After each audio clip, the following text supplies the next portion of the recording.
Qualifier number 2, let's go! Meta Madness, everybody, the tournament that breaks all the rules. We're in the second qualifier. We have 4 qualifiers in total, and we need 4 teams to join the top 4 of the X-Cup Summer Playoffs who are already qualified for the event. Meta Madness obviously hosted and sponsored by Hightech, so a big shout out to them as well. Again, there's a link in the video description if you watch this on YouTube. Make sure that you click that, support them a little bit, show them that there's interest coming from the Heroes of the Storm community, and we might have more tournaments like this in the future. So if you don't know what Meta Madness is, it's actually very simple. Meta Madness is trying to force the teams to think outside of the box, to go for new compositions, and there's 2 rules that are implemented for this tournament in order to achieve this. Now, rule number 1 is there's a certain amount of heroes that is banned for the entire event. These heroes are not allowed to be picked, and therefore it already limits the hero pool significantly. Now for the main event, we're going to have a lot of heroes banned out. But for the qualifiers, you can think of them as a warm-up. We have 10 banned. And the 10 heroes banned for all of the qualifiers are Stukov, Valla, Medivh is banned, Johanna and BrightWing are banned, Abathur, Nazeebo, Hanzo, Lucio, and Junkrat. Those 10 are not going to be available, which obviously reduces the amount of healers significantly, and those are 3 healers that are very, very high up in the meta. But Meta Madness wouldn't be Meta Madness if that was the only rule. So we have another rule, and that rule is very simple and attractive for best of 3s and potential best of 5s. And that rule is every hero that gets played in a series is not allowed to be played a second time. So after game number 1, the 10 heroes that you saw in the first game are not available anymore to be picked or banned in game number 2 or potentially game number 3, and so on and so forth. So as we continue through a series, things tend to get a little bit crazy. And yeah, we had a spicy first event already. The first qualifier was awesome. It was interesting to see that a team like Chili Mountain struggled a bit more than expected. And the Flipping Mafia, of course, doing fairly well. They're, by the way, not signed up for today's qualifier, so that's another thing to also consider. And teams will continue to get points as they advance through these qualifiers. Those points are tallied up, and at the end of the 4 qualifiers, the top 4 will join the 4 teams that are already qualified for the main event. And those 4 teams are Go Next, the Hardos, the Donuts, and Team Wah. Pretty much all there's to it. It's not really all that complicated once that you think a bit about it. But now that we're heading into game number 1, let's check out what we're going to get. So we got a Nubarak Sylvanas opening from Team RageQuit, whereas the blue team goes for the Crybaby, RossPierrDoll with Anduin. Okay.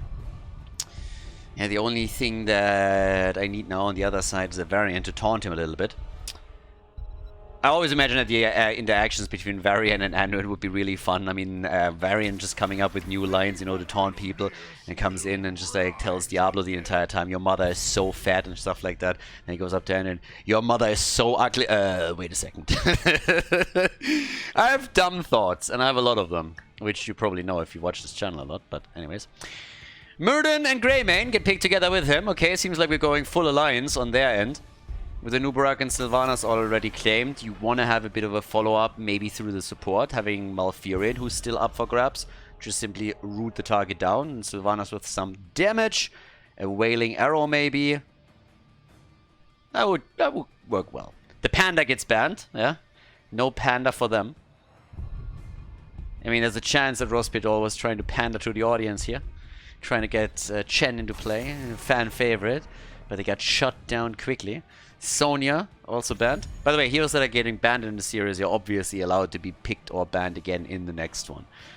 But yeah, every single hero that gets picked now to be played, those are not going to be available any longer. Okay, so with the double pick here, I would expect Malfurion. It just works really well with the composition that they have. It's Battlefield of Eternity. You can get really good lockdowns, but no. They go hyper aggressive and real mobile too. Kharazim and Genji. They're going to dive in deep with all of this. A Nubarak engage for the stun. Kharazim as a follow-up with some isolation. We could even see them head into the 7-sided strike. Now, since Murden and Greymane are picked on the other hand, you could also go into the palm and save a target when it's about to be sniped, so that works too. And yeah, I like it. Off to a good start. Already aggression in the house. And not a lot of immortal damage outside of what we're seeing from Greymane. Here comes Blaze, and we get Hogga. Awesome. Yeah. Blaze and Hogga are in the house. But you can already see that some of the heroes that are banned have a huge effect, an impact on the draft. Valla, for example, not being a factor here. matters a lot. Well, with that, we're now heading into the final pick for our first map, a Battlefield of Eternity, as mentioned, and Team RageQuit. What are they gonna go with? We got Imperius and Nubarak, Imperius, and Karazim. Alright, they're gonna go ham with this one, aren't they? A lot of good stuns, a lot of engaged tools, a lot of mobility too. Battlefield of Eternity, everybody. Game number 1 of the best of 3 series here. The semi-final of the second qualification tournament for Meta Madness. Game number 1, let's go! Battlefield kicks this series off, and on the left side, RossPierrDoll with Richu on Blaze, Makotzel on Murden, we got Akunis on Hogga, Ether on Greymane, and Radun on Anduin. On the right side of the map, Team RageQuit with Limu on Genji, we got Shizakit on Anubarak, Down for Life is playing Imperius. Archimagus on Karazim, and Lopaka is playing Sylvanas. Every single time I see Limu, I'm thinking about these Limas, you know, like these prairie dogs or whatever those are. I'm probably messing things up right now, but I always have that shit in the head, in my head, and it's just, yeah, it's just fantastic. So I'm just always thinking about like a prairie dog, you know, just like poking his head out and looking confused around, trying to determine what's happening, and Anubarak is also trying to figure out what's happening here, but the first thing that is happening is him dying. So Anubarak already dead, and yep, that is it. And then it reminds me a bit of, what's the face? What's the name of the movie? Madagascar, exactly. I like to move it, move it. That guy is the fucking best. So every single time I see Limu play, I'm thinking about like that character, and I just have to laugh. So yeah, Limu is probably just dancing around the entire day. I like to move it, move it. And to be fair, he's playing Genji, so he's gonna move it a lot. I bet that was a side run that you didn't expect, but yep, from that heading straight into our bot lane fight. The 4-man is going up against each other. Now top side is starting to rotate down, and Blaze in particular is waiting for that jet propulsion. Where's my stun, baby? Come on! And Nubarak hits it first, and they still get the kill, don't they? 6 hit points? What the fuck? Single digits, baby! And he gets out, but there's the kill against Murden. And Blaze is dead too. They got so close of destroying Sylvanas, and then they get crushed on the way back out. Well played and done. The blue team is falling back just slightly over here. Now, as you can already see, the early game, an advantage for Team RageQuit. Anduin wasn't able to help them enough here, and therefore the camp at the bot lane gets claimed. Technically, they could try and rotate someone towards the top to make a potential play for a double camp. I really don't think they can make that work, but the fact is that they are half a level ahead roughly in experience, so that goes a long way for objective number 1, if you are able to get that early level 7 over your opponent. So if you're able to lock that in, then you find yourself in a pretty good spot. For now, we don't really have a whole lot of that going on, but they're definitely going to try, as this continues, to just snowball that experience lead a little bit further and take it from there. Even capping on the camp, as you can see, and making sure that it's not easily defended, that the opponent has to split their attention between the top lane as it gets pushed and the immortal fight that is going to be inevitable in the middle. Level 4 talents are now ready for both of them on the other hand, so there's that. And yeah, let's have a look at Karazim is alone at the bot lane right now. If anything, they need a bit of wave clear here. Murden is already jumping out. The dwarf is on his way out and up at the top. Can they maybe get Sylvanas in a good spot for that? She's on the immortal, but she could have maybe helped with that push on the shaman too. So instead, there's the fight, but Sylvanas is dishing out the damage and everybody else is just sprawling at the top. Like, objective? What do you mean by objective? This isn't League? Holy shit, we're playing the wrong game. The fuck? So, yep, there we go. First halftime show is already over. Sylvanas is pretty much soloed this completely by herself, as the rest of the team just distracted them as best they could. We get 10 stacks on the Shuriken quest on the side of Genji. I mean, Sasuke would have completed that already. So, yeah, I don't know. Oh, jet propulsion. There we go. And Hogga is pogging it out hard. Merlin jumping in deep, but the red team, as they're trying to chase, are in trouble and find themselves on the receiving end of an ass-kicking. They really need to retreat now, or they are going to lose multiple heroes. Genji is low and Nubarak half dead. Still a bit of a poke happening from Sylvanas as Greymane moved to the left and murdered the immortal of the red team. So RossPierrDoll, the Polish team, is moving in with some real nice action on the first objective. They lock the Immortal in and can now push through the bot lane with a 30% shield. Pretty sure that hits it. So yeah. And Nubarak gets attacked again. They try to go for the cockroach, but there's the Fleabag, and down goes Hogga. He's already eliminated, and what a fight. Look at this shit. They're going ham on it. And Anduin is dead. Yeah, Anduin, he needs to train a little bit. He needs to run faster. When Anduin trains, he doesn't train leadership skills. He doesn't train how to get stronger to finally be able to use that sword. He trains his leg. For Anduin, every day is leg day, because with stronger legs, you can run away faster and you can run away for longer. And when Anduin pulls out the French defense, he is all in on it. So he tries, but he fails. So the Immortal might have been lost to Team RageQuit, but they did well, and they kill him again. They kill him again. Hogga is dead again. He just came back and he dies immediately. Gets murdered here. Sylvanas dies then on the receiving end, so at least it's a 1-for-1 trade. But Hogga, I don't know, he's spending more time on the Nexus than on the map. Which is kind of crazy. So, well, there it is. We now have the level 7 talents. Give him the axe! Give him the axe! Every single time I see that talent, I'm just thinking Soldier. I can't be the only one. Like, give him the hammer. Yeah, that I understand. But give him the axe on Murden. I mean, to be fair, he has one.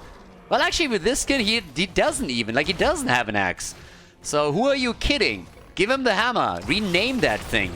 And Murden drops the hammer, and there it is. Starts to drop it on a Nubarak. And Nubarak gets out, and, well, Sylvanas is still trying to go for it. Sylvanas against Anduin. Yeah, the rematch. And seems like for now at least, Sylvanas is winning. Half a level ahead, 5 kills to 2. But they have lost some structures. No, they haven't lost the fort yet, so that's good. But level 10 is going to kick in any second right now. So, let's see. Yeah, Shizakid is moving in. There's the level 10.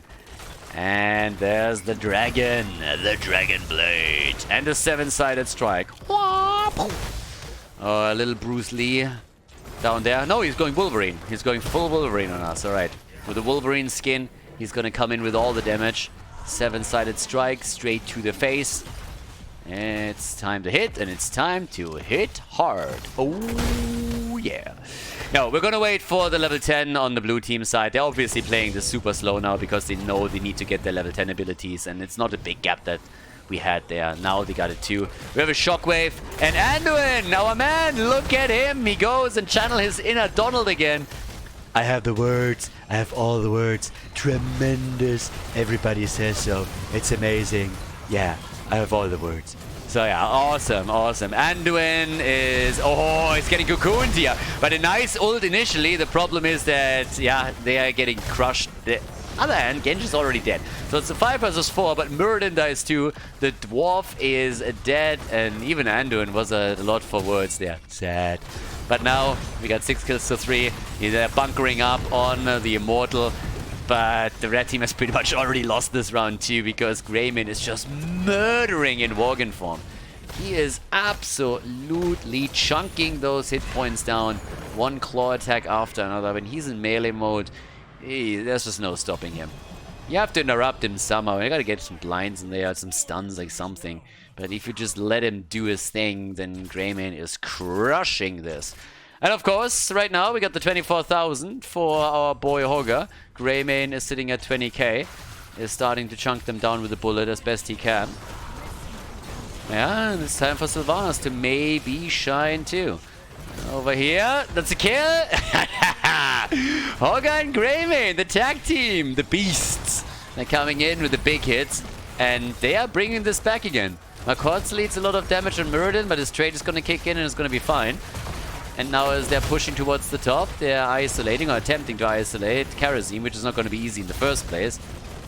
But they take the fort. And that fort is an easy grab. And guess what? Look down at the bot lane. Look at you, you cheeky bastard. Sneaking the fountain. Eliminating the fallback option.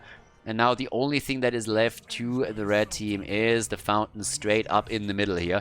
And they're ganking up on Imperius. And they are taking him down too.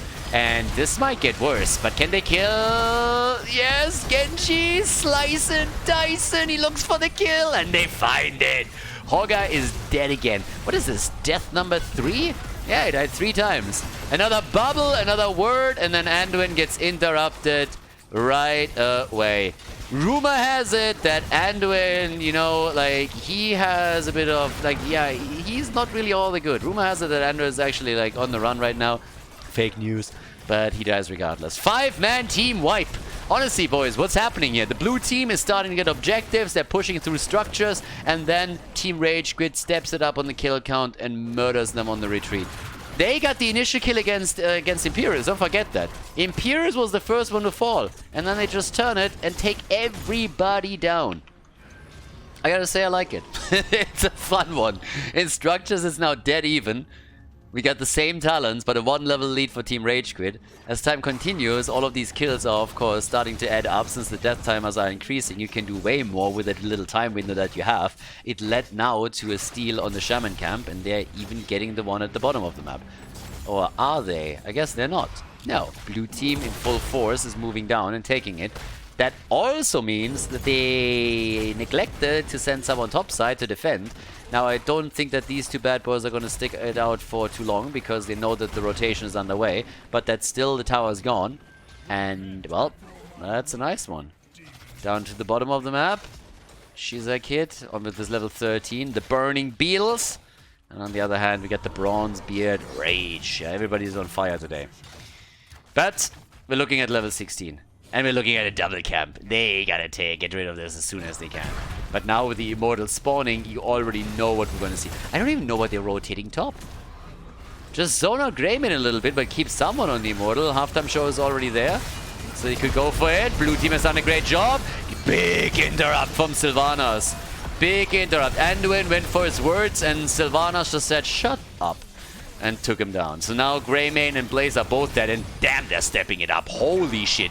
11 hit points. That's a kill. That's a kill. He can delay it, but he's going to die eventually, isn't he? Yeah, there it is. All right, so the kill is in. Sylvanas is doing her thing. Keep in mind, they lost 50% already, but now they're, of course, putting in the big points. Top fort is about to be destroyed, so they can take this down without any problem. At the bottom of the map, Imperius is still dancing around. And Team RageQuit got mad. But then again, Imperius kind of inted a little bit down here, so I don't know what to make of that. First they get all the kills and an easy Immortal, then Imperius is just fighting it out with the 2 at the bottom of the map. Their little private party here, and he dies. Now the team gets the Immortal. I might have even delayed this a little bit. Maybe they just decided they don't need Imperius. It's like, yeah, dude, you're fine. You're fine. Just do what you want. We're gonna win it without you. Go to the top or something. Have a coffee. Have a coffee. It's fine, dude. Just relax. Take it easy. You had a hard day. It's okay. We're going to take over from here. The only one that hasn't died, by the way, is Kerosene. Yeah. The one guy without hair. Think about that for a moment. Uh-huh. Coincidence? I don't think so. The baldies are tough. The baldies are really, really tough here. Okay, so. Kerosene. Hopefully I didn't jinx him. Now, Imperius is at the top. Down here, they're pushing with the help of Sylvanas. So they come in for that already. Yeah, but they are not getting aggressive around it. They see that level 16 is kicking in for RossPierrDoll. So they wait that out. Anduin now with the double pull. And we got the Executioner in. Okay. And on top of that, we now have the Cleansing Touch for Kerosene. Okay, towards the top. Now we got the Imposing Presence as well. Camps are taken. Still a big lead for Team RageQuit. And that experience gap. Woo! I mean, come on. That's 1.5 levels. If you get the early 20, you're going to be in great shape. Now, they took the fort. That timing is kind of working out. They're gonna lose the top wall, I suppose, but that should be the end of it. So, yep. Yeah, it's nearly a second tower. I count that. That thing is just being held together by some chewing gum and spit, and that's it. So, yeah. I'll take that. I'll take that. Now, again, as they are moving down to the bottom of the map, one goal is to get the camp, the other to extend the experience lead a bit, work towards the level 20. Next objective should still give the blue team an opportunity to fight on even talents. 79 stacks on Murden on his level 1, but 53 for our boy Hogger. Yeah. And they are aggressive again. It's a really nice draft if you just want to dive and go for kills. We talked about this during the draft already a bit. If you're jumping in with a Nubarak and then you follow up with the 7-sided, the delivery system on Imperius too, and Genji of course. I mean, they have so much mobility here. It's a really aggressive combo that can easily take a target down once it's stunned. Gotta be a bit careful with Muradin because his hit point pool is pretty heavy. Oh, he jumped in! Karazim dead! That was a bold decision that he went for there. Yeah, maybe a little bit too bold.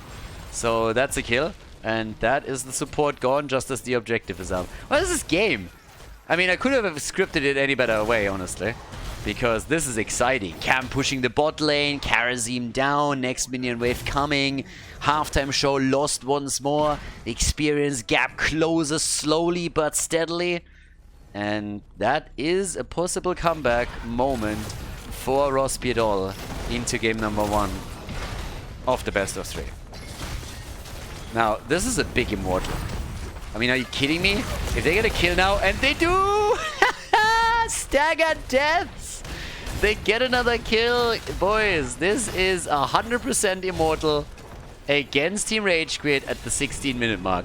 That bad boy is gonna hurt. And they just took out the final fort, so it's gonna be a push for keep.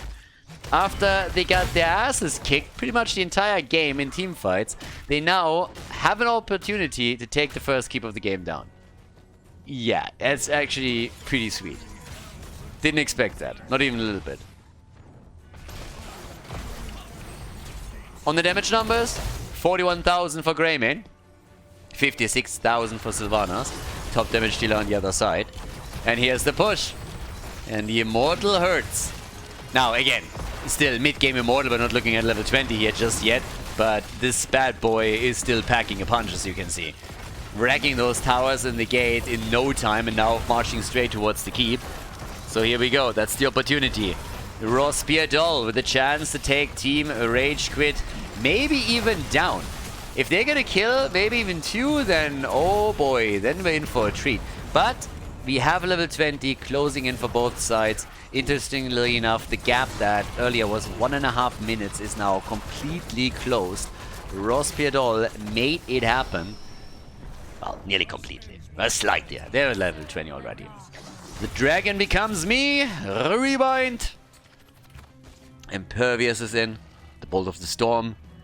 And Karazim hasn't made a choice yet, but I betcha now that they're taking their own level 20, we're gonna have the blue team match them pick for pick here. And Karazim is going into his shield. Storm shield for him. Fortified bunker. Rewind for Murden.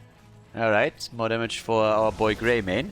And what we're still missing is Hogger, who spec'd into the anger management. And let's go. Sylvanas is already moving out here. Yeah, there's too many stuns on the other side. The blow-up potential is huge. Once that the shockwave rolls in after initial stun from Murden or Blaze, you're gonna be in trouble. And Anduin, he upgrades the bubble.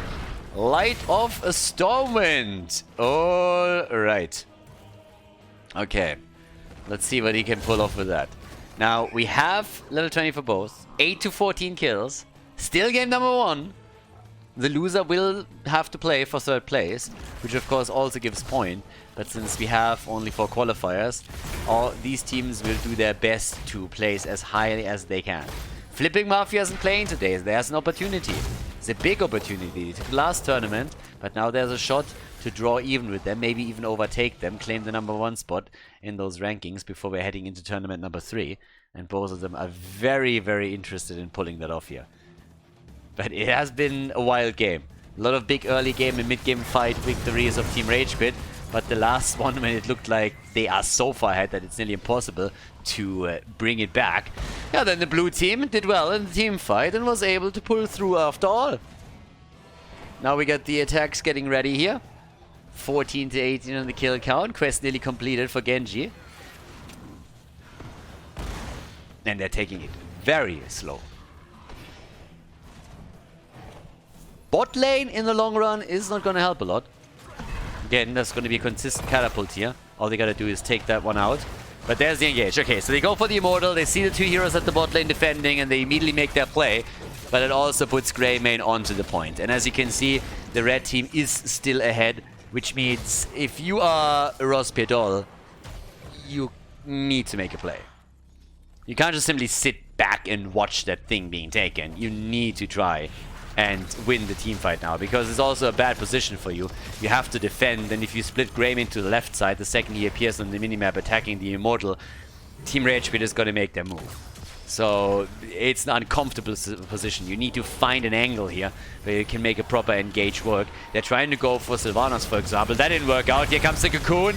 They're starting to move in for it. Anduin gets immediately shut down as he's trying to go for the word. Doesn't get a word out. And there's the kill. Muradin is dead. Muradin down. Slicing, dicing. Genji with a hit, one after another.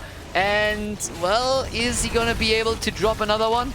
They're looking for the next target, but Hogga is pogging them completely in the backline. He's occupying 3 by himself and nearly killed them. Everybody is low on the red team. Nearly a kill against Genji.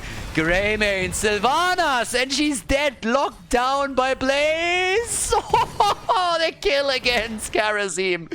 2 down on the red team side. Muradin died, but who cares? The rest of them is so low. The 1v1 up at the top between Blaze and our Beetle, and yes, this is going to be a kill eventually against Imperius. Imperius is doing what he can here, but believe me, it's going to be the end of him unless they just give up and say that it's not worth the time. Immortal, on the other hand, oh, that's going to be a close call, and it seems like the red team is just barely able to make it, and indeed they do. So they prevent the worst from happening, and Imperius just said, "See ya, baby," and left. Yeah. Is on his high horse right here and ponies his way out of the fight. So they got an Immortal, but that one is not really gonna do a whole lot. So, they lost a couple of heroes, they locked the objective in, but they won't be able to do anything with it. This objective is very likely not gonna take the top keep down. Unless, of course, they can distract them a bit longer. It's not like the keep is well protected. The entire wall is gone.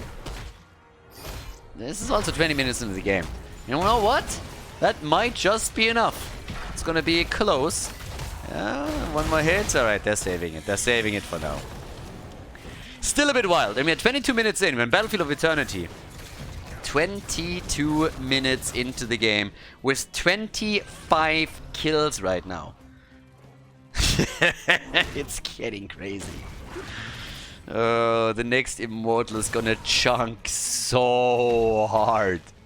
When you have a 25-minute Immortal on Battlefield of Eternity, yeah, he's gonna smexy stare that core down. And there's the blow up against our Fleabag. Garrosh is not in the game, but Hogga, he's dead. Yeah, all the war chiefs. And that's another kill. That might just be the end. 2 down at that point in time with Sylvanas on the other team. Make it 3. Anduin is also dropped, and that just has to be game. At that moment, who's going to stop you going for core? And it's not going to be Muradin, it's not going to be Greymane, unless he gets multiple kills now somehow. This is just lights out. Now, to be fair, they are a little bit low, and that's the first one. Greymane dies too.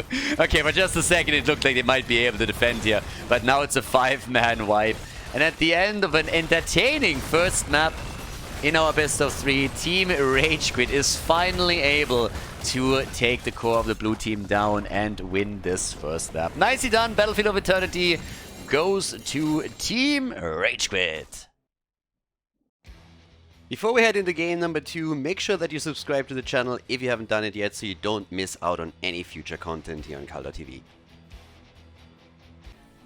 Towers of Doom, map number 2. Well, Second map, which means 20 heroes are banned for this one. Yeah, you heard correctly. The 10 heroes that are pre-banned are out, and every single hero that you saw on the last map is also eliminated. Now, again, big distinction that you saw on the map. Some people are still confused and think that a hero that gets banned is banned completely in a draft. And that's not the case. No, we're banning 10 heroes per map that gets played by eliminating the ones that have already been played. So yeah, that's what's going on there. Now, we have Zeratul banned, and we got also Falstad banned out. Towers of Doom is obviously a map where you can reign with globals, which includes very much so Falstad and Dehaka. We got Zeratul and Tracer.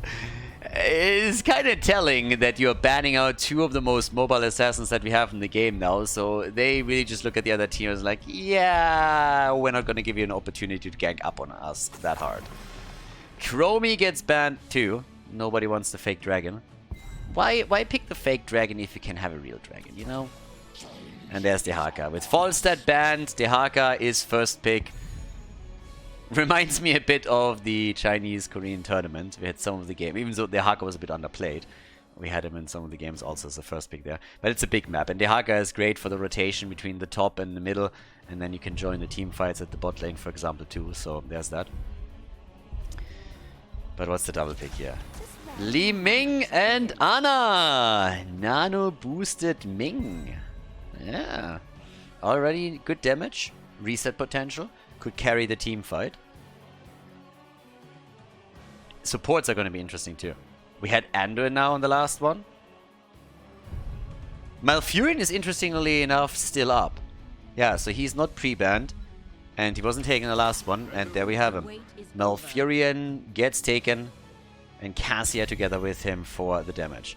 Alright, so Malfurion and Ana. It's always a question, of course, does he go to a map 5, yes or no? And by the way, also a bit of a note for the main event. A couple of people will definitely think, oh, main event, all best of 5s. No. A lot of the games in the main event are going to be best of 3s. Keep in mind that instead of having 10 heroes pre-banned, we're going to very likely have 20 or 25 pre-banned. So that already ups the ante quite a bit. If you go into best of 5, that makes it a bit too crazy. And the whole idea of having this many pre-bans is that we can start with already some crazy drafts to begin with. Just to throw that out there. But this way we can also show way more games, of course, too. But for now, we have Anduin banned. Not Anduin. Anduin is obviously not allowed to be played anymore. Stitches and Varian are both banned. Okay. Where's my double pick? What's the front line going to look like now? No tank, by the way, for RossPierrDoll yet either. We still have plenty of tanks out there, even with the 2 bans. Still. Garrosh and Tychus. It's about time. Oh yeah. It's about time that he gets his cigarette back, if you ask me. He just took it away. Gave him nothing. The poor guy can't even smoke anymore.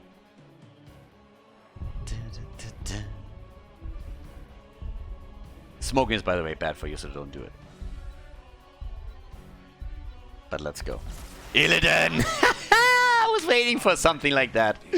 Oh, awesome shit. May and Illidan. Yeah, are they prepared? That's the question. Are they prepared? Illidan in game number 2. Oh yeah, baby.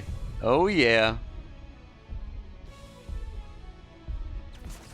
And here's Ural on the final one. Ladies, we're set up. Map number 2, Towers of Doom. So let's go and check out which team takes it. Maybe the series even decided if Team RageQuit can win. But, well, we might see RossPierrDoll fight back and force map number 3. So let's find out. Let's go RossPierrDoll against Team RageQuit. It's party time.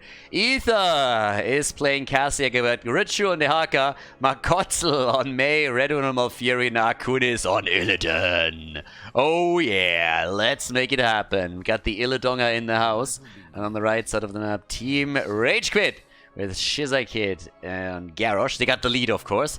Limu, or Little Lima, on Tychus. Akimagus on Ana.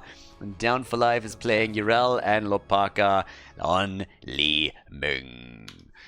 Time to party, baby. Illidan coming in with the immolation right away. And still a pretty decent draft for Team RageQuit. Now, again, once more, I talked about this in the last tournament, but I want to say it again. Meta Madness is not really designed to turn this into a complete clown fiesta. For that, we have Quick Match, and that's pretty much that, and Division 7, of course.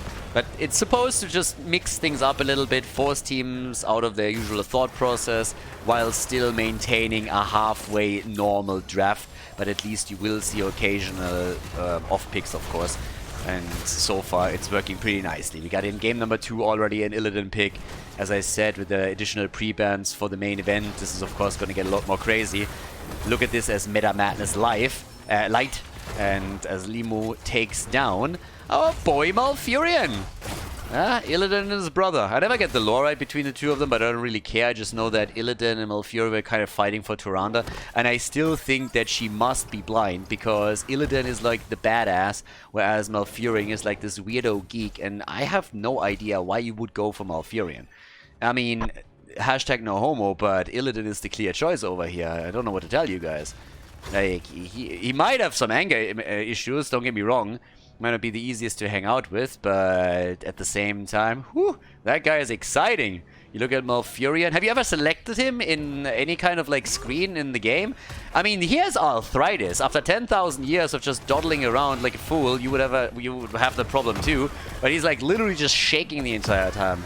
It's crazy. That guy, if he has a good life insurance, that's a different story. Then I know definitely why Tyrande went for him. But absent of that, Illidan all the way. I don't know what to tell you here. So, easy pick in my case. Anyways, 2 kills to 0 already, so off to a good start. Team RageQuit, they've done well in the early stages, but we wait for the moment that Illidonga comes online. Not quite the early game hero. He loves when he has a little bit more space to work with and when we're in a late game.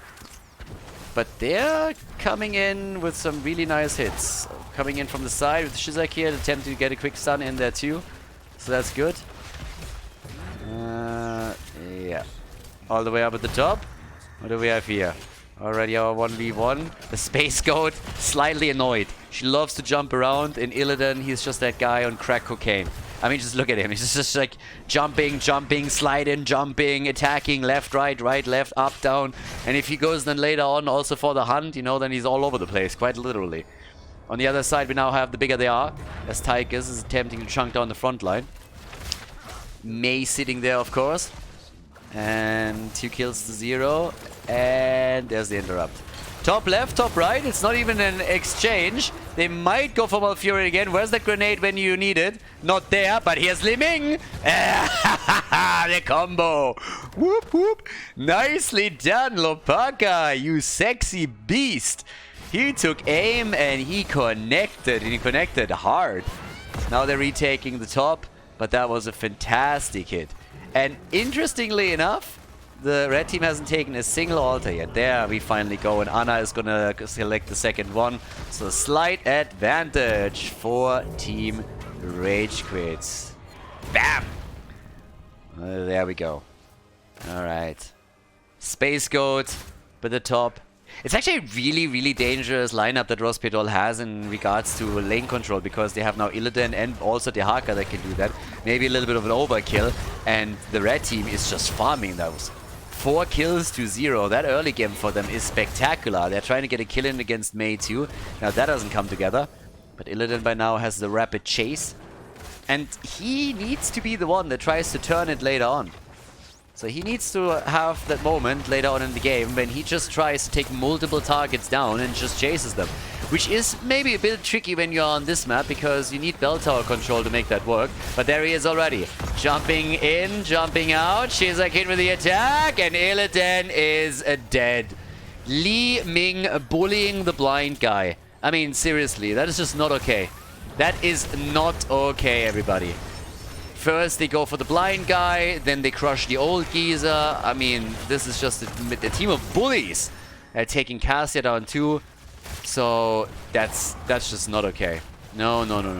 If you think about what they just did, I mean, they're gonna get cancelled soon. The first thing that they did, they took out the blind guy, then they went for the old, and then they went for the... I was about to say the only woman in the lineup, then I forgot that Mei is also in there. Either way, they are just bullying minorities right now. We can't have that. they're gonna get their Twitter account suspended, and that's gonna be the end of the red team. One way or another. Garrosh is gonna be heartbroken, I know. I mean, he has a phone. He has a phone. He wants to play Diablo 4, you know? Yeah, he wants to play Diablo Immortal. That guy has a phone. He's an Android guy, by the way. He's definitely an Android guy. Ana, probably an iPhone. Garrosh, he's going, yeah, he's going straight there. So, Decimet on level 10. We also have Odin, as usual. And with 7 kills to 0, things are not looking good for the blue team. They are not doing well here. They are also far behind in experience. And down here, the attack. Mei gets out. There's the root, but also Odin. And why wouldn't you pop Odin here? They already got some additional shots in. It's 28 against 36. And the nano boosted Odin. Yeah, they're taking everything out here. I absolutely love it. Big damage coming in from Tychus. They can't get the bell tower just yet. And there is level 10, the hunt. And they want living. The isolation. Ana, they go for Granny. She survives for now, but the ice wall. And it seems like the first kill is the one against Garrosh. He's dead. Urel hops out. Ana is also still alive. Malfurion tried to go for the Moonfire against her, but that didn't work out either. And yeah, there we go. 19,000 for Liming, but finally a kill. Cassia in particular was able to chunk some of them down here. 12,000 damage for her. Yeah, and maybe a little bit of momentum. The one thing that we learned in the past when the Koreans were killing everyone at big offline events is that Illidan, if left alone at structures, is going to take those down very easily and very quickly. So they have to have someone counter playing him on lane. They can't just abandon the lane in the hopes of forcing a 5 versus 4. They might lose too much. Big move from Garrosh. Nice flip. Main trouble. Bird Boy is dead. And Li Ming is dead too. Now in the back, Ana, she gets taken down. But we still have an additional kill against Cassia. 3 down. And now a double altar. Oh, that hurts. And that bell tower is going to be taken. Ooh, that's 10 points of the core, everybody. Yeah, that's 10 points of the core right here. And that is going to be 18 to 36. So they are literally doubling the amount of points with this little move. And they're delaying it. Yeah, look at that. They're going for the pumpkins too. Trying to create another problem for Team RossPierrDoll. Level 13 talents are by now also available. Garrosh with the channel down here. And that's of course big now. But the fight, and yeah, there comes the hunt. Now, he tries to get the kill, but couldn't get the reset, and also wasn't able to get Calamity in again. Maybe a bit too aggressive. Hindsight, of course, as always, being 2020, they at least got the camp. But them splitting themselves this thin made things a bit difficult. The amazing thing to me is that despite all of the kills that we had so far, the difference in experience is half a level. So these late game kills are really working out for them. But in comes the next move from Urel. They're trying to hold on to the infrastructure down here. Illidan, on the other hand, is on the way. And Illidan doesn't give a fuck. If they try to run away here, they're gonna get wiped now. They have no chance. They might get some counter kills, but guys, they are gonna get crushed. Nano boosted Garrosh, alright. And can they really get out? That would be insane. Hey, against Illidan? All of them? With that lineup? What? And they might even win it? What the hell? Damn. The reinforcements, they came late, but they came. Finally, Garrosh goes down, but that went way better initially than I thought. Maybe Lobaka can get a kill too. Comes in with a Calamity. Urel with her ult. And it's 14 to 14. But a big difference, of course, in points on the core. But the team had to retreat. Malfurion, by the way, he went for the deep roots over here. So a little bit more mana for him. And here comes the next pumpkin camp. This time attacked by the blue team. RossPierrDoll locks it in. And is looking good. Bot lane control, that's something that they're trying to establish now. The bot lane here on Towers of Doom, obviously the most important one. You have 2 pumpkin camps that are escorted through the bottom of the map and will move straight into the death zone to take additional points off the opponent's core. But now that RossPierrDoll has the lead with 5 bell towers to 3, has a chance to get a bit more even on all of this. But the channel is happening. Ana is there. They try for the kill against Mei. And I don't think they can get her. Ooh, but that was a decent combo. Ice Wall is in. Ah, Garrosh, look at him. Lifting from the knees again as he flips Odin out like it's nothing. Nothing. Illidan is dead, but they might even get another kill. Garrosh comes in again. Shizakid with a plays today.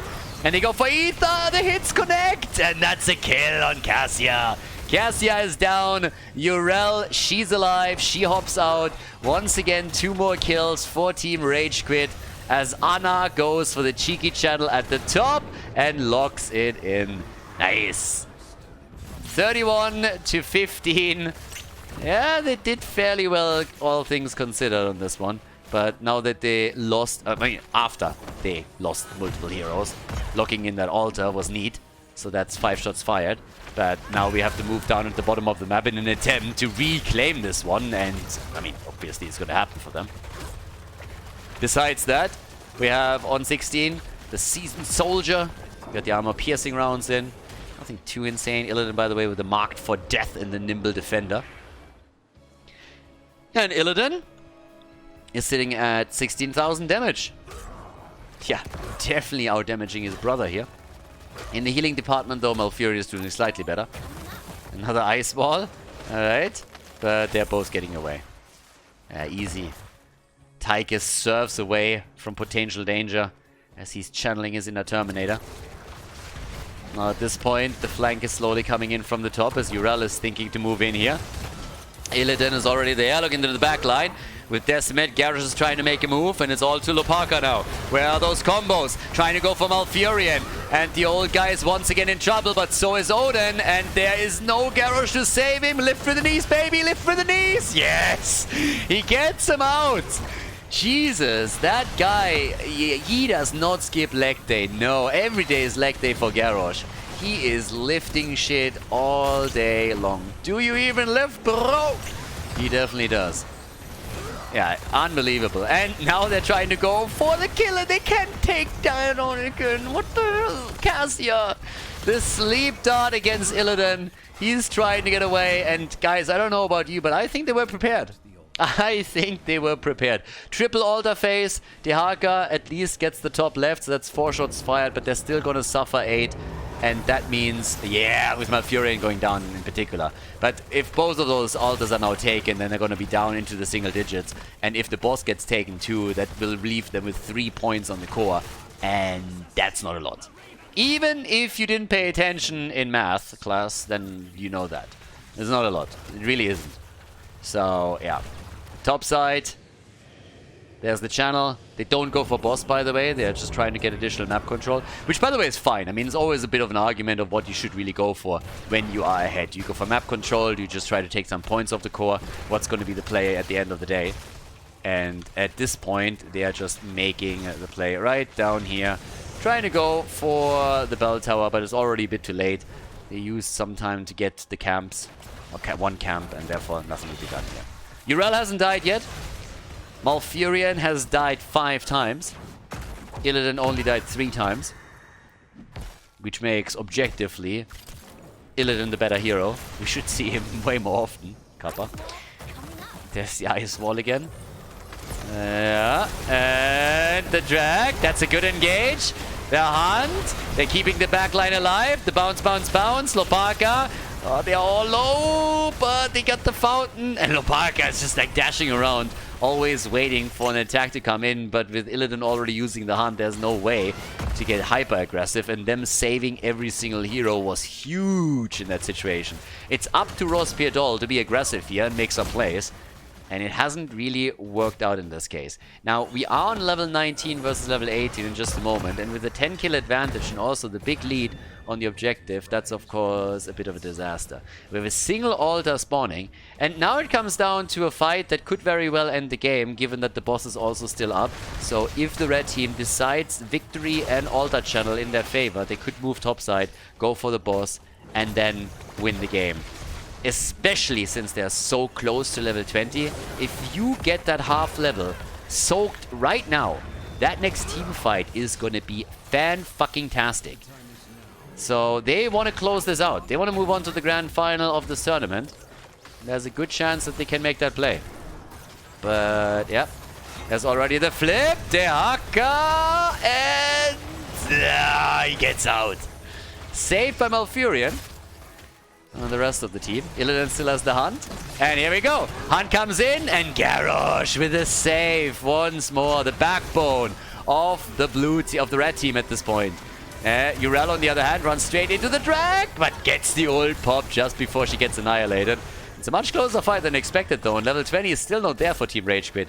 So they are risking to lose out on the altar, and they will. Yeah, that's not working.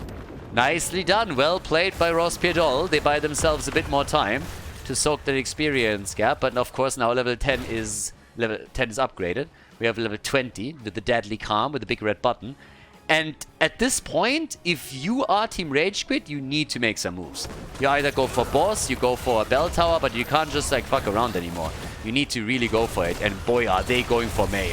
Oh, Mei is, yeah, getting out of the fight, but barely. And of course now the objective, or at least the boss here, is easy pickings for Team RageQuit. And they should still try to also push for some bell tower control. They definitely can. Shots are fired. They're down to 3. Go for the pumpkins. And they will. But yeah, this is going to be real fun. 74,000 damage on Li Ming. Compare that to what Cassia is currently putting onto the board. 50,000 for her, which isn't really too bad. But that's a massive increase in damage from Cassia to Li Ming. So yeah, nicely done. So down at the bottom of the map, once again, they are poking the bell tower down. But 20 is ready now for both sides. It's pretty impressive actually that RossPierrDoll brought it to that point. Winning that last altar was so important, and they just used that small timing window perfectly, but they still lose out on the control here. Illidan is taking the top on the other hand, so it's going to be likely a 4 versus 4 situation. But the bot lane always a bit more important. And down here, Illidan, they need him. They need Illidan. And he went into the Nexus Blades.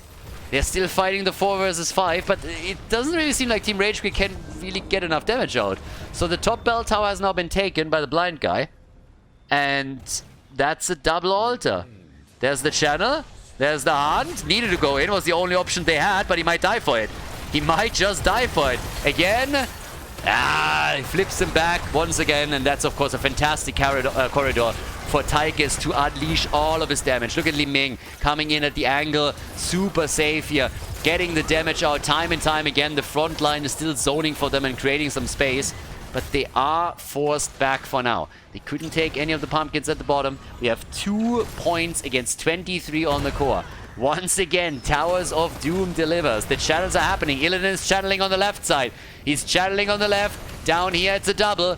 Big red button is over. Li Ming in trouble. And Illidan wants to kill. Is likely going to get it eventually. Still chasing, but up at the top, the channel could happen. Illidan takes Li Ming down. It's a 5 versus 4. And RossPierrDoll is about to take this one. They're about to take the altar. It's a 5 versus 4. And the red team will have to fall back. They're trying to do what they can here with the nano-boosted Garrosh that's just going berserk mode on them. But the Space Goat is about to fall. Illidan coming in, swinging. And Malfurion takes it. 4 shots fired, bam, straight to the face, 19. And that's going to be a 15 in a few more seconds because Illidan is already doing work on their left. Yep, there we have it. Another 4 shots fired. Down to 15 points. Teams are retaking their own bell tower again. And we're now 20 minutes into the game. 86,000 damage for Li Ming. 67,000 for Cassia.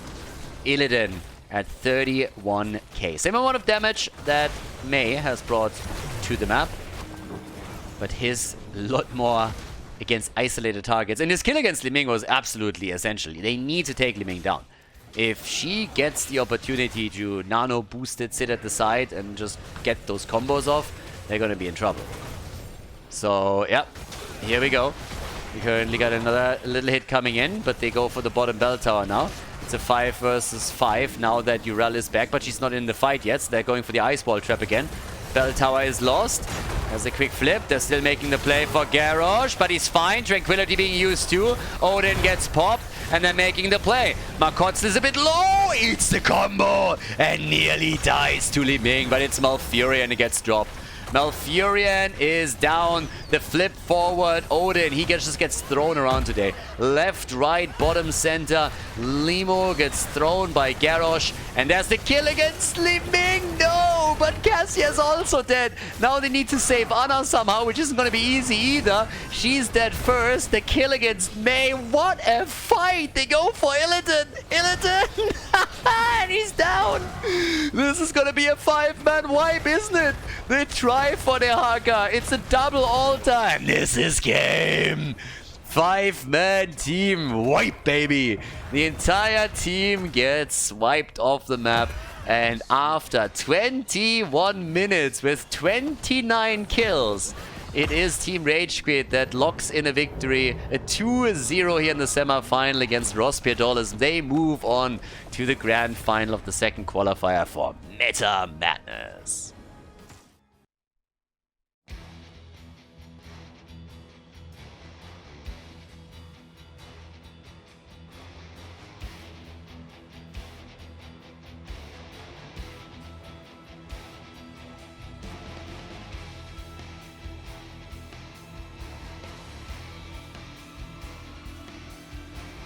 Thank you everybody for watching the video today. I hope that you enjoyed the show and the commentary. And keep in mind that the spoiler protection that is going to run for the rest of the video is made possible by all the support on patreon.com. So guys, if you want to support my work, if you want to help me start new projects and keep the spoiler protection in place, please consider heading over to patreon.com/Khaldor. There's also a link in the YouTube description and check that out. Thanks in advance and see you guys next time with more esports coverage here on Khaldor TV. Have a great day.